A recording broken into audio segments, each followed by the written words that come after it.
Hello and welcome. We're just waiting for a few more attendees to join, and the webinar will begin shortly.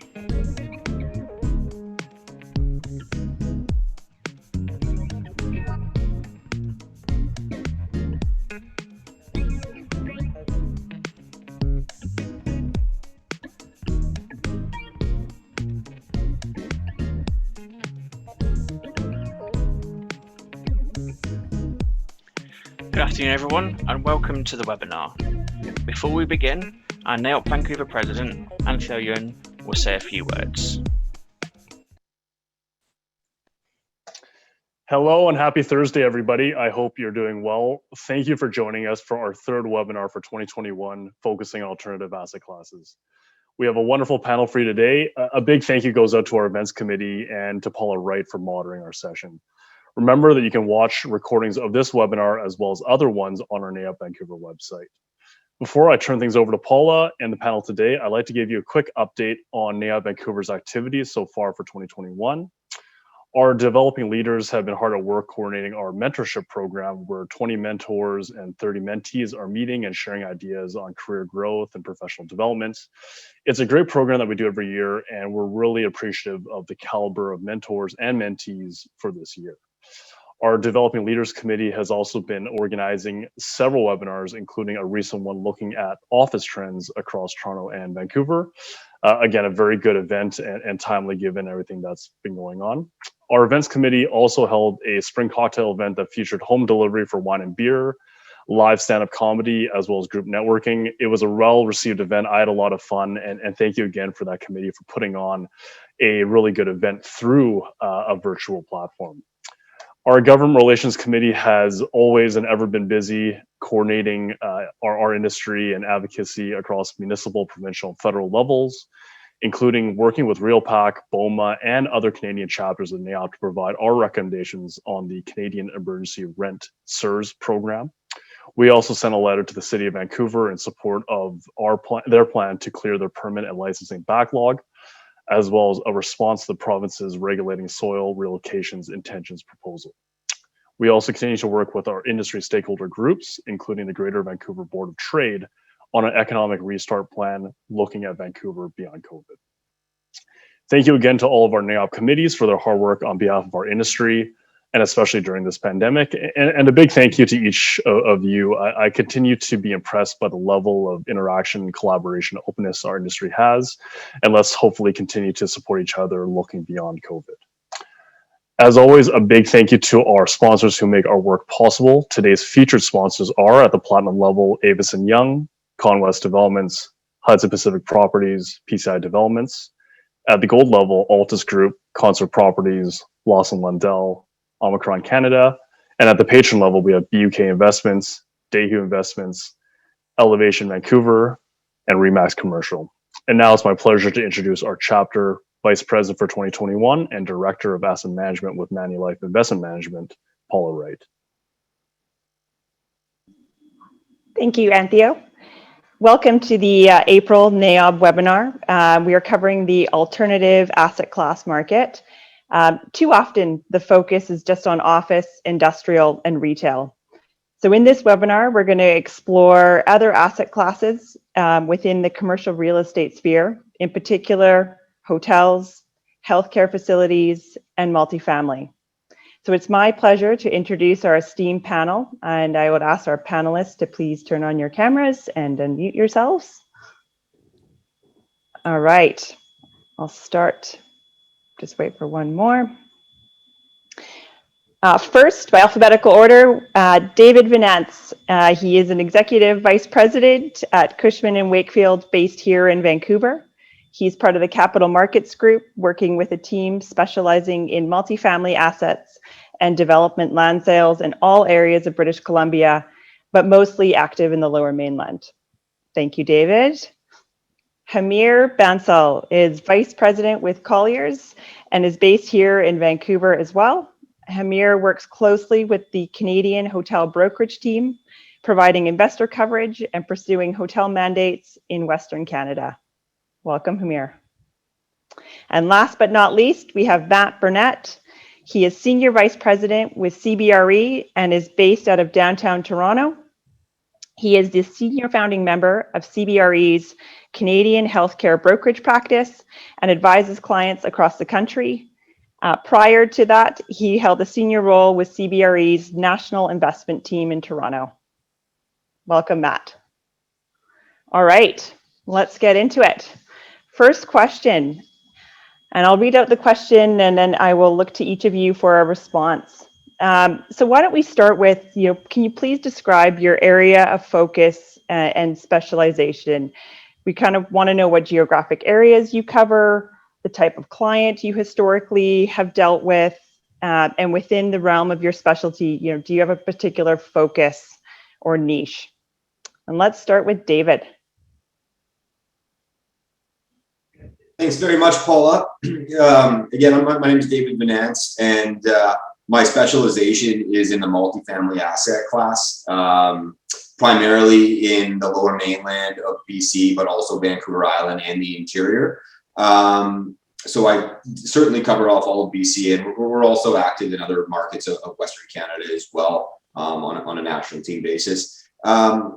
So within the multifamily sector, specifically in BC and the Lower Mainland, the profile of investors that we primarily work with would be defined more by the product type. So generally speaking, and historically, the multifamily asset class in Vancouver and some of the more sought after markets is generally older product built in the 1960s, 1970s. There wasn't much new development of purpose-built rental in the 80s, 90s, and early 2000s. So most of the product that we're selling or advising on is older value add rental apartment buildings owned by private family offices or more private sector investors. But that's not to say that there certainly is institutional demand now in British Columbia. We see demand from REITs, from syndications. I would say all investor types are looking at multifamily right now, but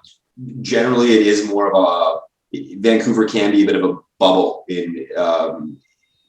in terms of who owns the product. Absolutely. Thanks, David. And next to Hamir, if you could describe your area of focus specialization. Hi, this is Hamir Bansal. I'm with Colliers Hotels in Vancouver. Colliers Hotels was established or started in early 90s, and we specialize in selling hotels across Canada. We sell hotels in every province of Canada. We're a team of 8 people, which are based we cover coast to coast. We are very proud what we do. And I can only say, regarding the clients, what we have, in past, we used to have REITs, and there's no more REITs in Canada anymore. But most of the clients we have are either high net worth individuals or the hotel companies. They are the main, clients we have in Canada.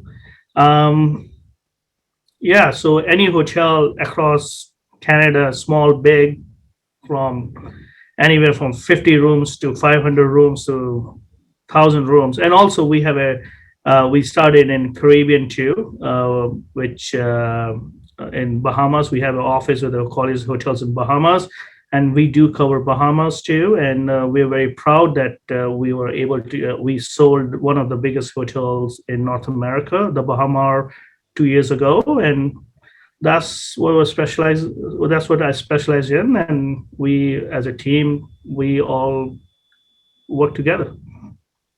I'm sure those site visits weren't too painful to the Bahamas. Yeah, it was a little blurry, but they're all good.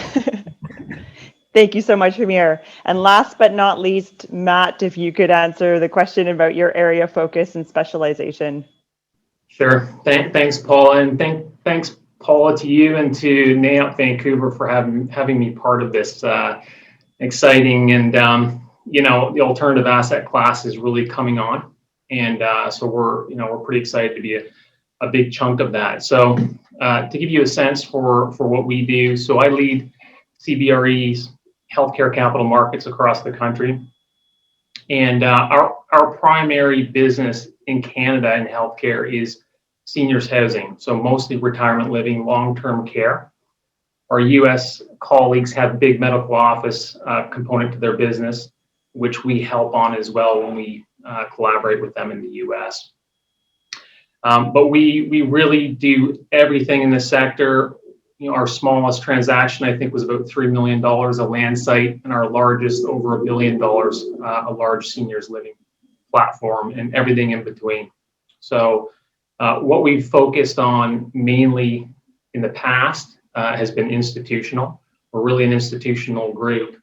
So larger deals, platforms, larger portfolios, and big single assets.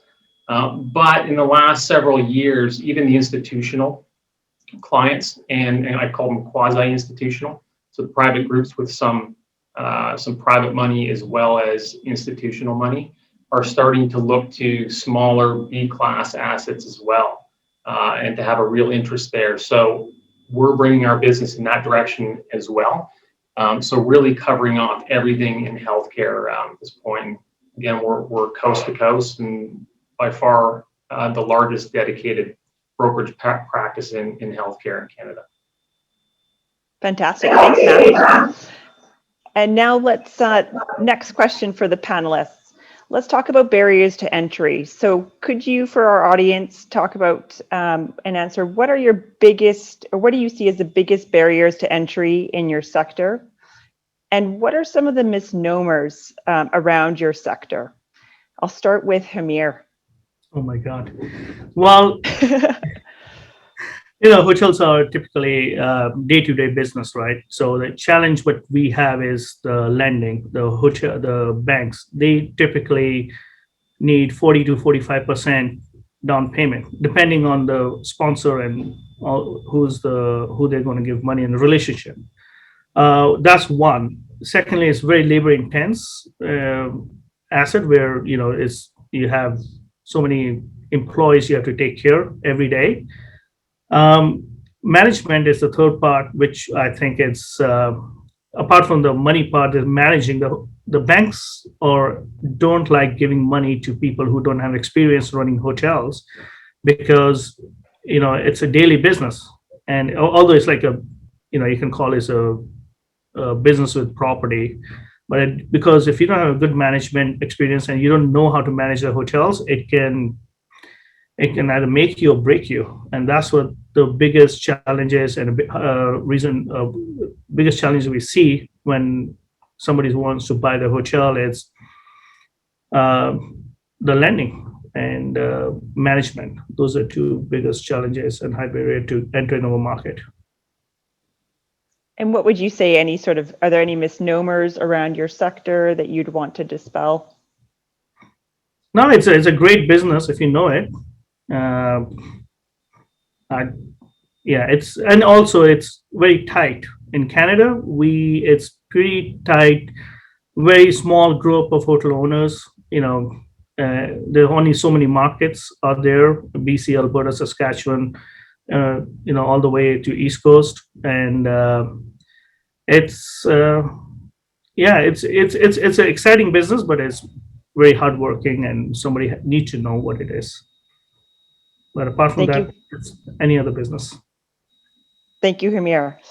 And next up for that question, let's talk about barriers to entry in the healthcare sector. And also, if you want to dispel any misnomers, or if there's any misnomers that exist, Matt, over to you. Yeah, so I think part of the challenge in healthcare is similar to hotels, really, in that it's highly operational. So it's It's highly knowledge-based. There's a steep curve in terms of knowledge. So historically in the space, there's always been a real barrier to entry in terms of knowledge and how to operate. And I think that is starting to go away. In the last few years, we've seen the emergence of some third-party managers or third-party management capabilities, very credible and competent. And we've not really had that. So that was the big barrier. So it was getting into the sector, and operating yourself was a pretty daunting task. And some tried historically and realized that they're not apartment buildings, right? It's highly operational. It's operational first, and then real estate second. They're really businesses. So, but again, in the last few years, we are seeing the emergence of that third-party capabilities in terms of management, where all of that knowledge base exists. So we also, in the next few years, to 5 to 7 years, see even more of that coming.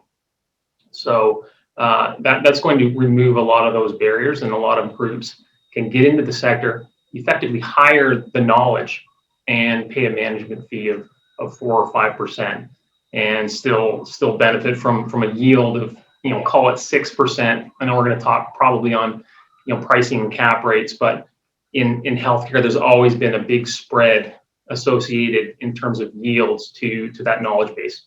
And really the opportunity that is coming is to be able to hire that knowledge base and be an owner investor. So that's really been the challenge. A secondary challenge has been always availability of quality product. A-class assets have always been fairly thinly traded. And this year, there's a number of portfolios that are coming. So it'll be a pretty exceptional year, I think, in that regard. But historically, it's been availability of quality product and size enough for some of the bigger institutions to get in. I think in terms of a misnomer, it's the classic in healthcare and seniors living is, a lot of people's perception, including my own prior to getting into the sector, was, wow, seniors living, those are old age homes, and you have the idea of the old danky, building where we sort of, lock seniors away from the public view. But, today it's very, very different. The new format product it's very much like boutique hotel. Very high quality. If you look to Amica, it's the perfect example across their platform. Some really, really high quality product. And actually, I'll plug one of the sponsors as well. And a local example is Concert Properties Tapestry platform across Ontario and BC, at their Westbrook asset, which is embedded in the UBC campus. Is just an exceptional piece of real estate, and a place where I would move in, tomorrow if I could. And it was an apartment building. They're building beautiful assets now, so very different than 40 years ago. Awesome, thanks, Matt. And over to you, Dave. Let's talk about those biggest barriers to entry in multifamily and any sort of misnomers. Yeah, absolutely. I'll just first of all sort of feed off what Hamir and Matthew said about their asset class overall. I think that some of the barriers to entry are also synergetic to the multifamily asset class in terms of operational needs and being management intensive. I certainly don't think that it would be to the same degree as a hotel operator or a healthcare asset operator, but there certainly still is skill sets needed and some attention needed to the asset class, which would be more so than your office building investment, retail investment, and industrial investment. So they're people's homes, and it's human life you're dealing with as your end user. So that does make the operation side a little bit more like what Hamir and Matthew would do to a mild degree. Now, in terms of what are the specific barriers to entry in the multifamily asset class, in BC, if you look at the Lower Mainland, I think it's important that you differentiate within the asset class, the product type. So, as I had mentioned before, what would broad strokes categorize multifamily in Vancouver is older product, which would be considered now value add, and there's high demand for that. But with that product comes a certain skill set to be able to reposition it and execute on the investment pro forma that's being laid out. The other class would be new, stabilized, purpose-built rental. We are seeing a surge of new development there. I would categorize that as more institutional grade. So different barriers to entry on that.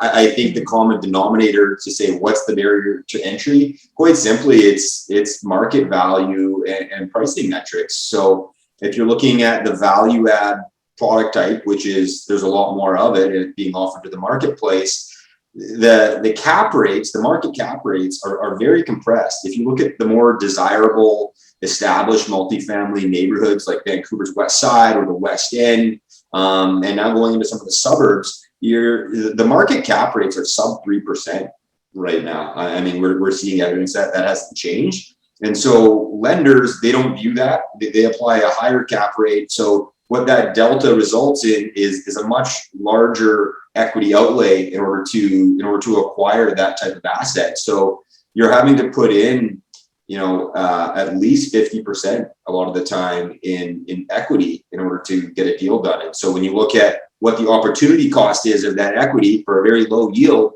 that can be a barrier for many. So the private investors that bought a lot of these buildings 10, 20, 30, 40, 50 years ago, it was much more achievable with private savings. That's becoming very difficult for those higher net worth professions to use as an investment class. So there is more of a shift now to institutional capital that can overcome that barrier. So yeah, simply put, pricing will be a barrier to multifamily investment in the Lower Mainland, but it doesn't always hold true. With newer products, stabilized rents, along goes with that generally a higher cap rate that lenders will give you a more attractive loan to value ratio on, but the overall deal size is going to go up and probably take a lot of the private investors. So it goes both ways on the barriers, and then funneling that back into what are some of the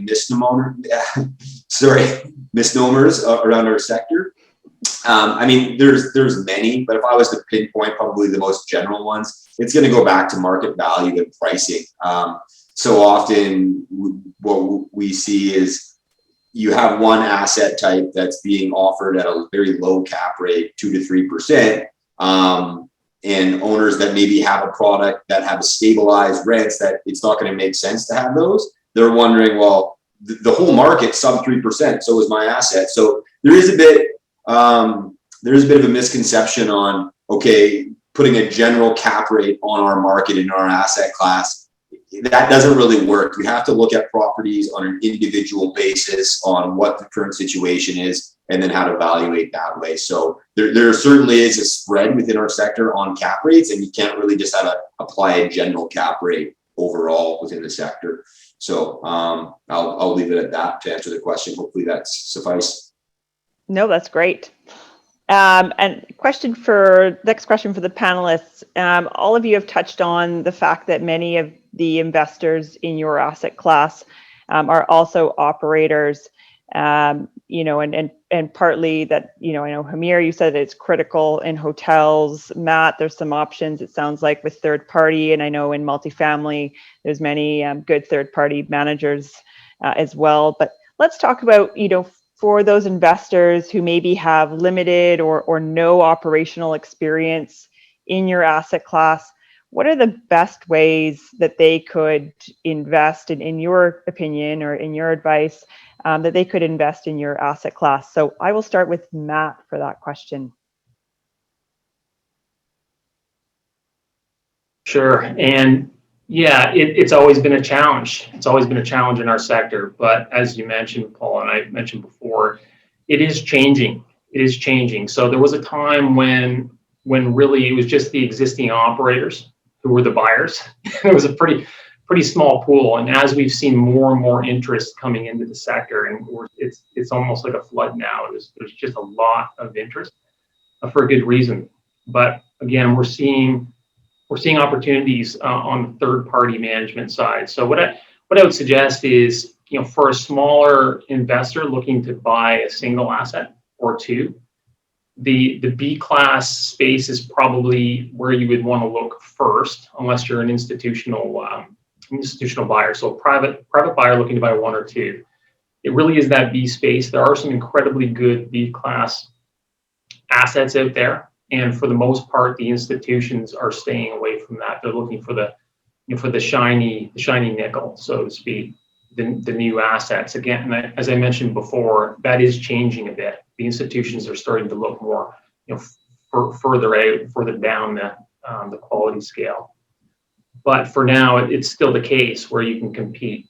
I think if you're a bigger investor, you would want to look to the bigger opportunities that are out there, the portfolios. If you're a big institutional group and you're looking to get into the sector, it would be those big opportunities. And again, some are coming this year, I know, and we'll be advising on some of those.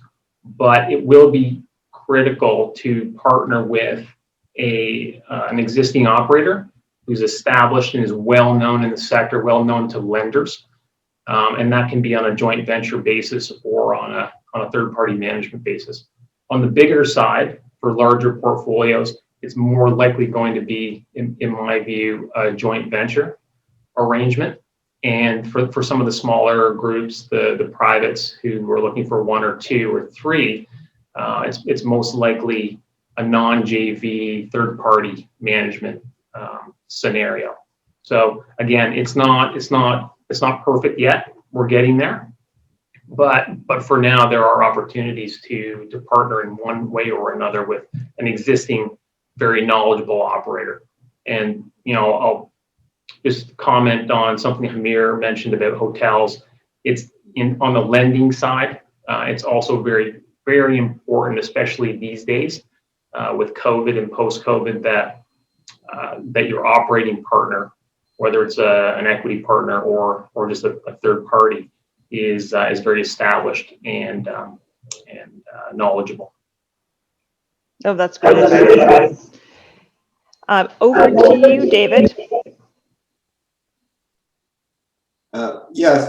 Thanks, Paula.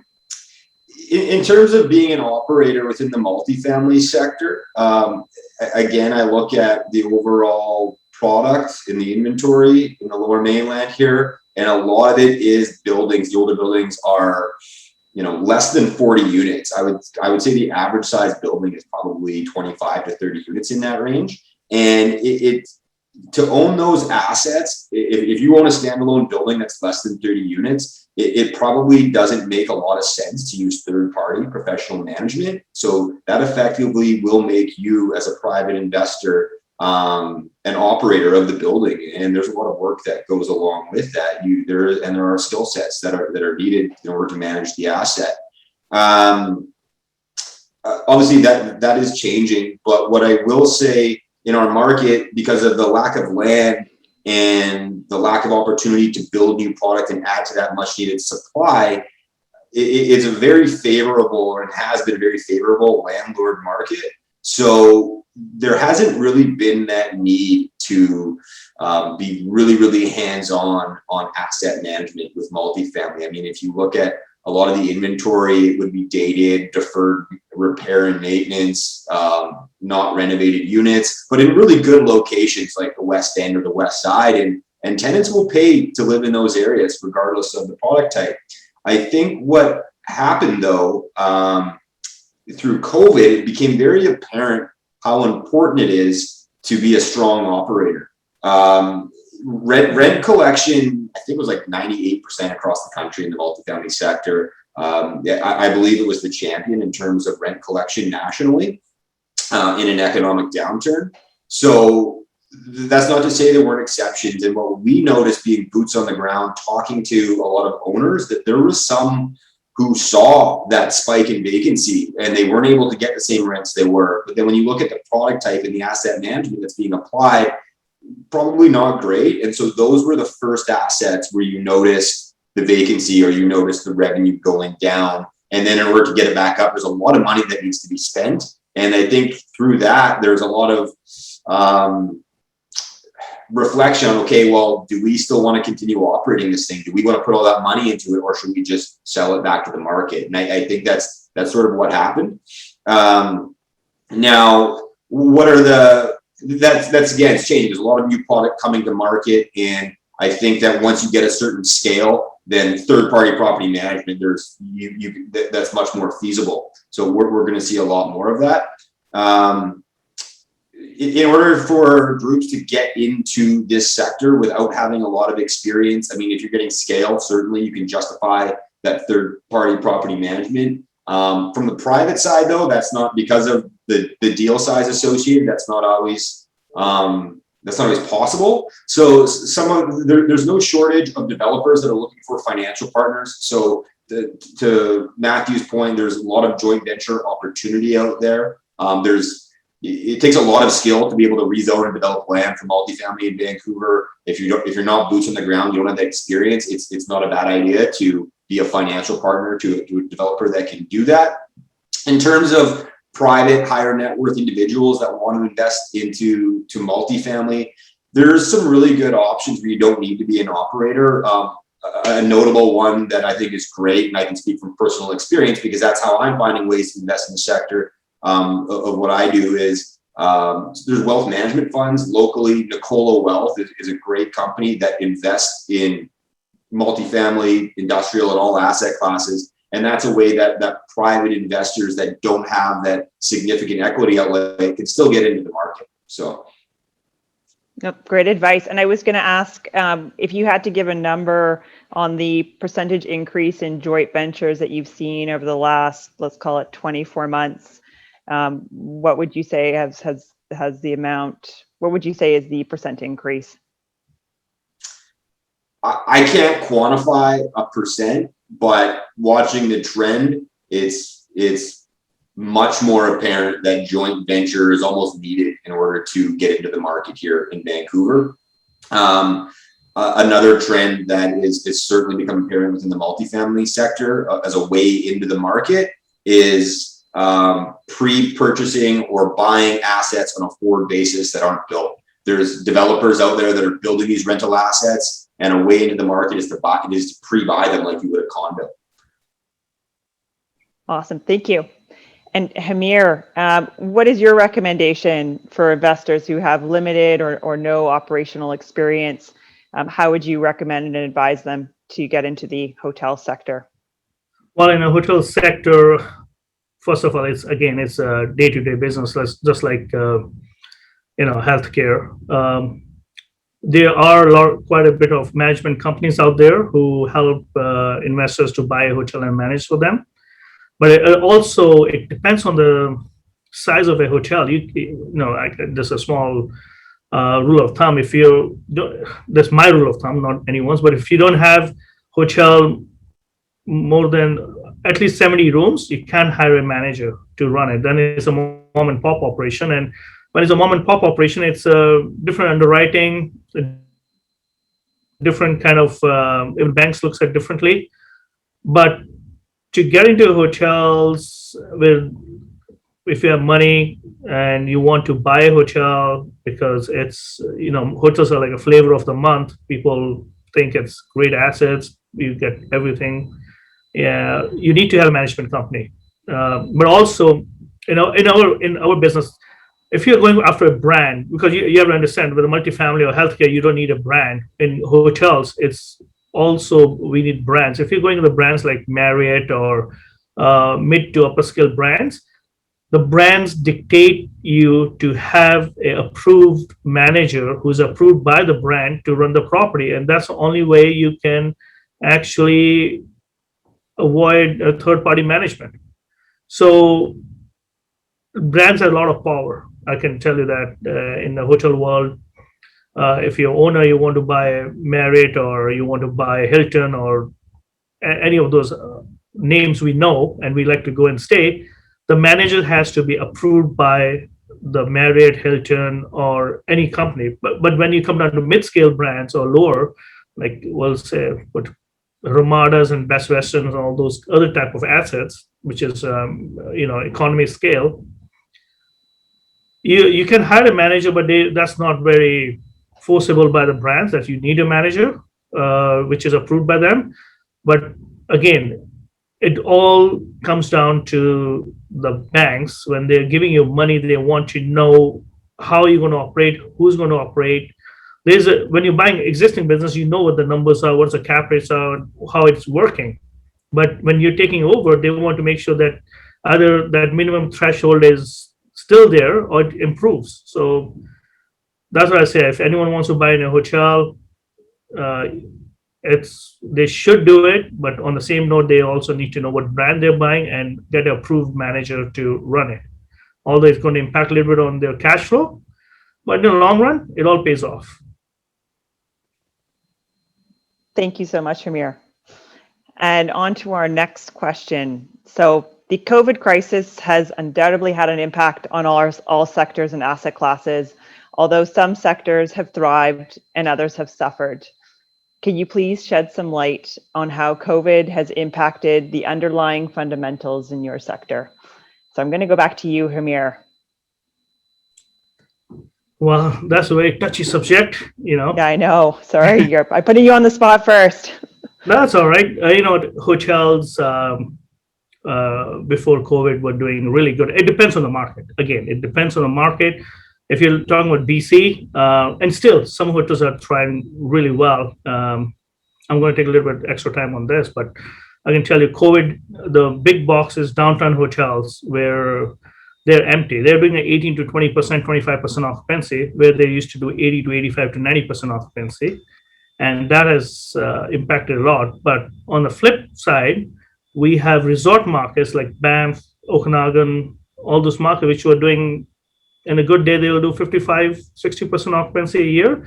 Now they are doing 80, 85% because there's a lot of pent-up demand. Like, of course, the COVID has impacted the major hotels, downtown market a lot, but suburbs and resort markets are thriving because of people can't leave the border, they can't go anywhere, so they go into BC, Okanagan, or in Alberta, Banff, and I don't think there's anything in Saskatchewan to go as a resort, but those markets are doing well. But yeah, it's all the big investors, big hotel companies.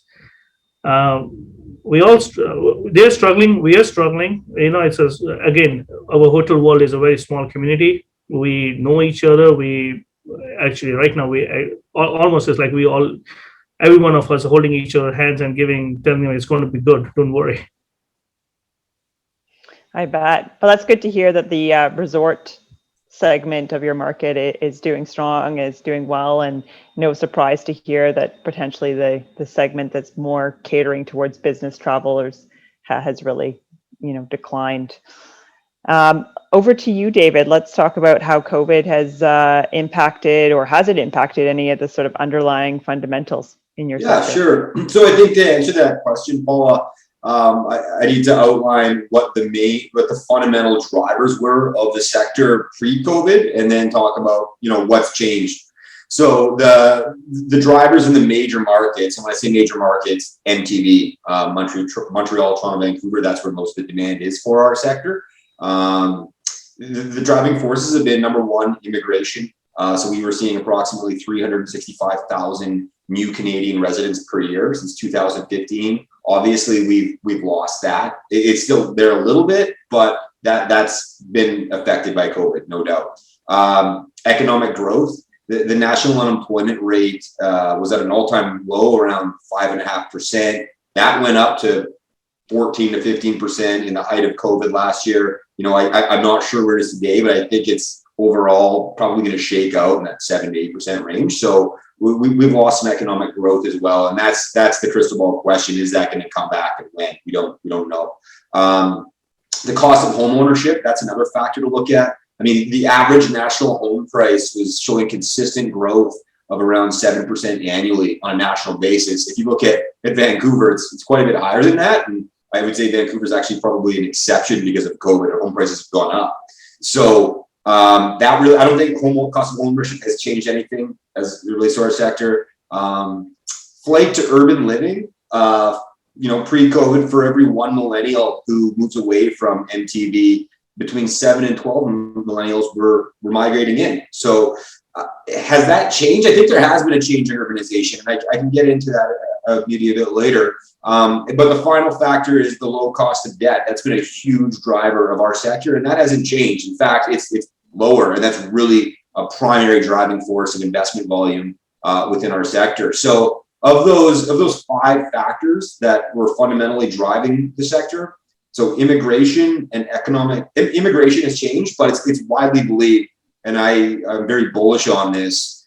It's coming back. It's coming back in full force, and I think Vancouver, especially of the major markets, is because it's, for whatever reason, how we've been through COVID. I think we've really shown a lot stronger than other markets.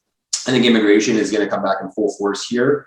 International students associated with that. It's very apparent how important those are to the rental housing hemisphere. Economic growth, again, we'll have to see how that shakes out. I don't think anyone has an answer to that.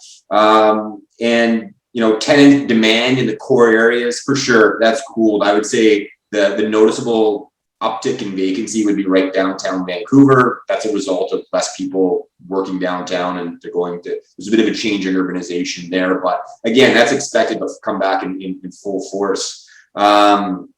So yeah, I would say that's what's changed in our sector and how COVID's affected it. But overall, in terms of investment value, there's been no evidence of any COVID discount. In fact, I would suggest that there are certain areas of the market where pricing has been enhanced, very similar to the residential housing market.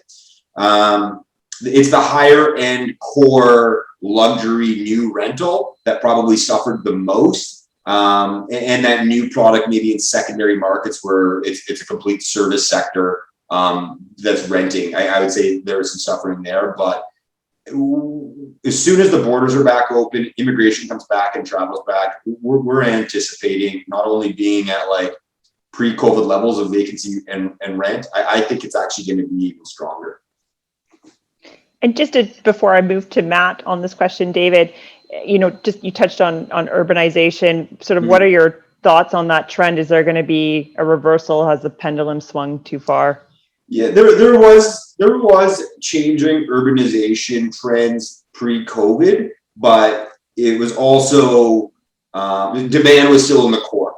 Like that's where it is believed to be the most sustainable, most secure income flows is in the core of the major markets. That's really cool, but that's almost a direct result of people working from home, not needing to rent right downtown. So I think that certainly there is more demand, and I would say where values have maybe actually modestly increased are some of the more desirable suburban markets. In BC, I would categorize those as the North Shore, so North Vancouver, West Vancouver. But then probably the Tri-City areas like Coquitlam, Port Moody. Both of those areas are removed from the downtown core, but they have a lot of positives in terms of lifestyle that they offer, and they have some great amenities that you wouldn't be able to get in the downtown core. But they also offer convenient transit and convenient access back to the downtown core. So I would say those sort of suburban markets, definitely more demand. And I think that was already sort of a trend, but it's become more highlighted now. And then there's secondary markets outside of the city, like Kelowna, for example. Talking to developers out there, they're saying that COVID's, they don't want to admit it, but COVID's probably, or the pandemic and the downturn has benefited their markets, and the demand for new development, the requirement for new assets there has been heightened. So, and if you look at the home prices there, they've all gone up. So I would say certainly a changing urbanization was sort of a trend before, but because of the economic downturn in the pandemic, it's become heightened. And demand will come back in the core. There's no doubt about that. But I think that both suburban and core sectors is going to have investment demand in the multifamily sector. Thank you, David. And Matt, over to you. I mean, how has COVID impacted your sector? I mean, we read about it in the news. Let's talk about how it's changed the fundamentals. Yeah, absolutely. And you know what? It has been in the news certainly over the course of the last 12 months, and it started to taper down. It seemed like the favorite punching bag of the media for a long time there. But really, it was long-term care, and frankly, just to come to the defense of operators, the operators out there in Canada, for the most part, are absolutely top-notch, and they're also amongst the, they're at the front of technology and knowledge in terms of keeping disease from spreading in seniors' residences, and particularly in long-term care. It's just a pandemic like this cannot be stopped when it gets into a facility with 100 or 200 90-year-old ailing residents. So, but of course, it was in the media and some very negative attention. That has really fallen off. And to be honest with you, I think from a fundamentals point of view, really over the course of the last 12 months anyways, operators really went inward focused. So anyone in the sector just completely went inward focused to protect themselves, financially probably least, but most importantly, protecting their residents and their staff. It really was important to the entire sector. So I think, a bit unfairly treated by the media. But from a long-term basis, and we're starting to see now the sector, open up again, because basically, and I would say, I could almost tie it to the day or the week when long-term care and retirement was vaccinated across Canada and that cohort. So as soon as that happened, infection rates dropped to almost nothing. And I think, I read a pretty shocking stat the other day, I think about a week ago. In all of long-term care in Ontario, there were only 14 cases of COVID. That's out of 78,000 residents. And, it's just amazing. So it's gone away in the sector, and also amongst potential residents in the sector. And we're seeing a resurgence just in, since the early part of March, I would say. And to give you an example, we're preparing a portfolio for sale to launch soon, within the next month, and it's approximately 1,000 suites. And over the course of the last 2 weeks of March and the first 2 weeks of April, it went from an occupancy of 84% to 89% just in those 4 weeks, and that's a lot of residents. So there's really backed up demand in terms of the resident base. And it really proves, it was a great data point, because we've been saying for a long, long time that this sector is very defensive. It's need-based in Canada. Like the operators would want, and owners would want it to be less need-based, more lifestyle. There's a huge opportunity there that the US seems to have captured. And we're getting there, but for the most part, it really is need-based. So COVID or no COVID, now that the doors are open, now that demographic is vaccinated and relatively safe, we're seeing a really, really strong resurgence in demand. And investors are seeing this as well. So we're seeing a reawakening of the sector. And frankly, again, I've been saying it for years and years that this is need-based. There's low beta, does not go with the rest of the economy. And we've gone through this down cycle on top of some very negative press, and we're coming out of it in the sector with flying colors. So I think, for a long time, we're going to be able to point back to that and say, we're not just saying it; it's actually a reality. So I think that's been something that's great coming out of this, and it's proving that it's a need-based and very, very strong demand base from the resident perspective. And I think just in terms of long-term fundamentals, this has always been a sector that has been an asset class that has been a demographic play. So it's real estate, it's operational, but really it's a demographic play from an investor point of view. More so now in the next few years to a decade than ever before. And everyone knows these stats, everyone kind of hears them, but they're true. In the next 15 years, we'll see a doubling of our seniors base in Canada, doubling. So you can only imagine. And there is a very low capture rate right now for classified seniors living. It's only about 9% capture rate. So of all qualified seniors in the population, only 9 out of 100 are captured or are living in classified seniors housing. In Quebec, that's 18%, and the rest of Canada. In Ontario, it's 5%. BC, it's 8%. Those are pretty low numbers. We think those are going to change. They'll go higher.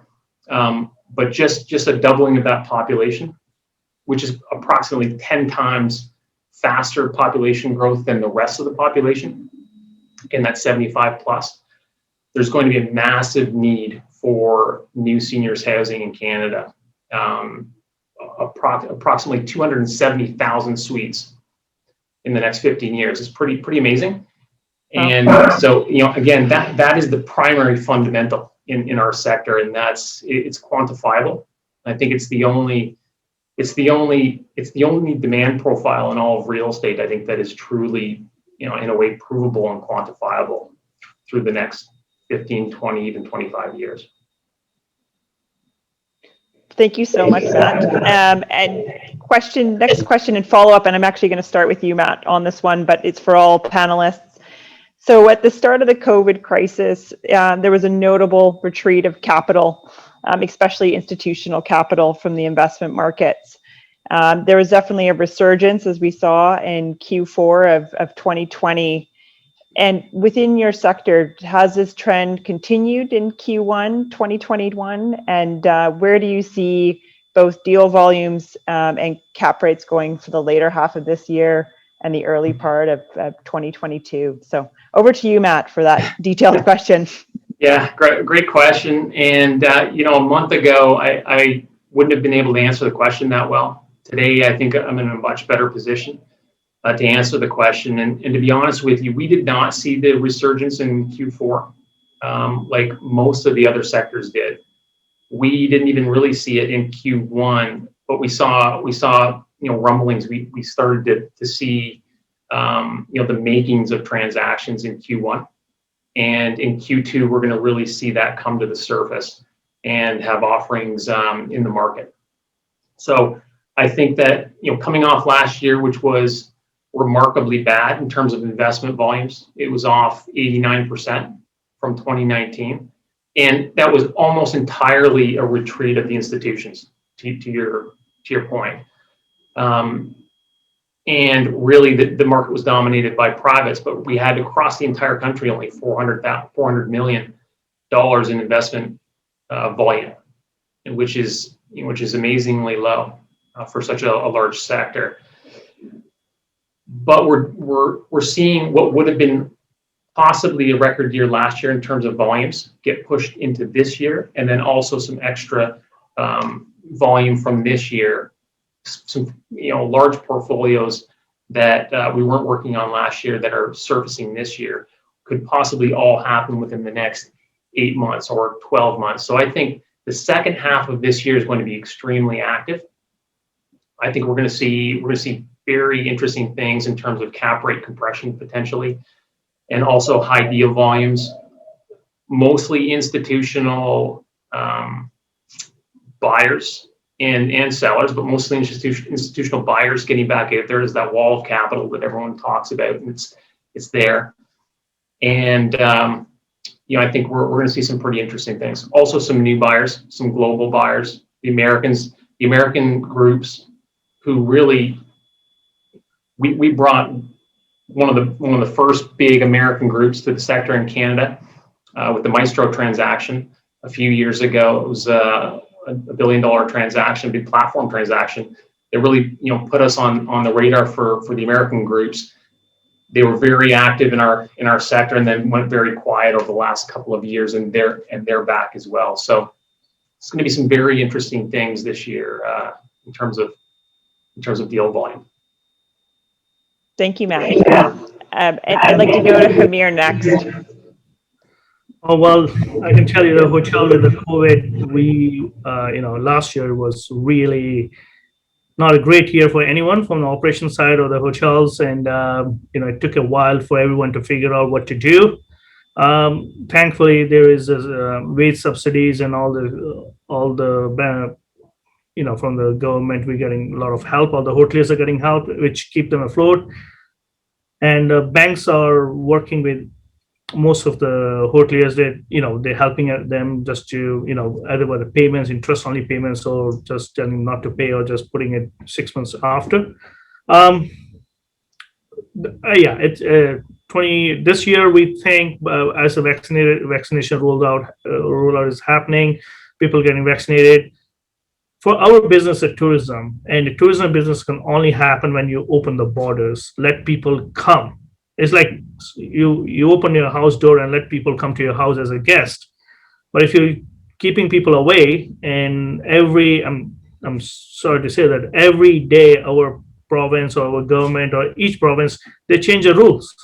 How the mobility, where you can go, where you can't go, and that's impact the tourism. Like if I personally think a lot of time, even our leaders, they just go day by day to see what's happening.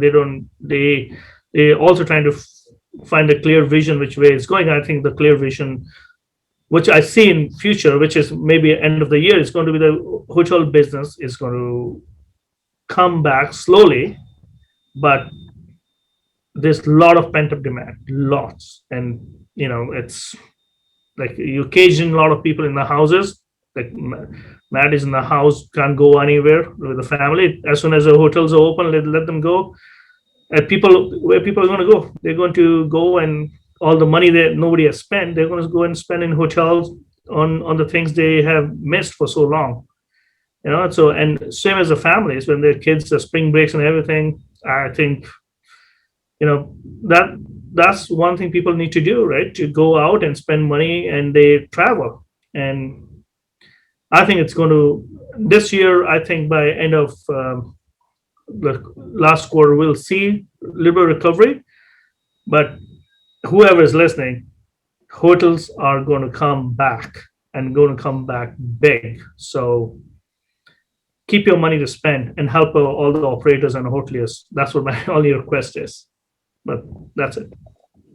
And Hamir, do you see any investors that are being sort of proactive and maybe trying to front run this, what you're anticipating is going to be an increase or surge in demand, or are people still, yeah? So we are doing, like last year was really, there was not much of trade happening across Canada. On our books right now, we can tell you we're closing 6 hotels, which of course not in which are already closed, and I think is closing in next month across board from Alberta all the way to Halifax. We also see there's transactions happening, and what, in the hotel business, everyone is hurting. Everyone thinks there's a discount. Everyone wants a discount. Like initially when we started, people thought there's a discount of anywhere from 25 to 30%. But when we sold enough hotels, and last year was 6 hotels, and only transactions with discount we see was between 15 to 17%. And now we have we're in the market with 5 hotels in Lower Mainland, also in Vancouver Island. It's no discounts. It's pre-COVID pricing, and a lot of people are realizing that yes, there'll be pent-up demand. Things are going to change. And again, it's our business is not based in we across Canada, so we can't say Vancouver or Victoria or BC is a place where there's no discounts. I think generally when we sell hotels across Canada, we see different markets. Yes, BC is more desirable, tourism-based. People have a lot of pent-up demand. On the flip side, if you go to Alberta, there are discounts, and it's not 25, 30%. Again, it's 15 to 17%. And there are buyers who are proactively, they were on the sidelines, now they're jumping in. But again, we don't see any REITs or pension funds jumping on it, because we don't have REITs, and pension funds are, again, like Matt, they all want the shiny luxury, trophy assets. And there's not many trophy assets there for sale, because people own trophy assets. They are pretty much they're well off. They don't need to sell. They'll just ride the wave. Thank you, Hamir. And David, to round out this question, and as we are here at the top of the hour, I'd like to hear your take as to what's been happening in the multifamily sector. We know that there's been a resurgence and there was a surge of investment. And where do you see it going, and where do you see cap rates going? Yeah, so in terms of the question, I would say that's pretty aligned with what the reality was in multifamily investment. I can actually pinpoint it. The year 2020 started off, I guess, like business as usual, off a fairly strong 2019. The bookends where there was a retreat of capital or really no transaction are basically March 15th to May 31st or May 30th, like end of the month of May. Beyond that, starting June, we were paying attention during that period, and what we actually realized is there was really only a 2-week period in those bookends where multifamily investors didn't know what to come, didn't know what was going to happen. But I think what our asset class had the benefit of, or perhaps differentiated in terms of investment, is it's a very clear-cut path of rent collection. Like, I don't think anyone lost belief that the rental market was going anywhere, whereas maybe there was questions about retail or questions about office space and some of the other sectors. Multifamily was, people were pretty bold and bullish on its future, and it was true. So I think that the Q4 resurgence in investment volume was pretty much just a product of good investments that were going to come to market that got backlogged, and when they were released, mid-year in Q3, they didn't transact typically till Q4, and that held very true for our team's business. Like December that's where everything closed and completed. Now, going into 2021 in Q1, that hasn't changed. I think 2021 is going to be a very active year in terms of investment volume in the multifamily sector. And, there's never been a COVID discount. The pricing has not changed. We haven't seen any deals where there's a COVID factor that made the price lower. We even saw deals trading right in the thick of COVID, or June, July, going under contract for prices that were new benchmark pricing. So looking forward, I look at the fundamentals of what drives the sector, and I think they're all coming. Some of them are back in full force. I mean, the cost of debt is low, cost of home ownership is high. We still don't have enough product to meet the demands of the market. I think immigration is going to come back in full force, especially Montreal, Toronto, Vancouver. I have no doubts about that. Vacancy is going to go back down to where it was. There's going to be continued upward pressure on the rents. The only factor that, again, I don't know what it looks like is the economic growth. We were at an all-time low in terms of the unemployment rate. I think everyone would agree that we're going to lose jobs out of this, and who knows when those jobs are going to come back. So I guess that's the one factor that would work against it. But in terms of cap rates, I don't see them changing in the near future. There would have to be something drastic that would happen in the marketplace on the capital market side with interest rates coming up, and they've come up a little bit, but I don't believe that they're going to come up too much higher. There's speculation that something needs to be done to cool the housing market again, so maybe that's a factor. But I think it has been business as usual and will continue to be business as usual based on the economic indicators that drive our sector. So hopefully that answers it in as clear way as possible. No, that's great. And apologies to our viewers, we're a few minutes over, but I think you'd all agree the insights from our panelists are wonderful. So, and I want to thank our panelists. Thank you so much, Matt, Hamir, David. Thank you for all your time and preparation and getting ready for this webinar. For our viewers, it will be available, a recording, if you'd like to rewatch, or if you know somebody who would benefit from this webinar. And just would like to plug our next webinar coming up. Look for the advertisement, May 20th. Mark that in your calendars. Our next Lunch with NAIOP webinar. So thanks again. Thank you so much to our panelists, and thank you to our viewers for joining us today. Thank you. Thanks very much, Paula. Thanks, everyone. Thank you, Paula. Thanks everyone. Bye.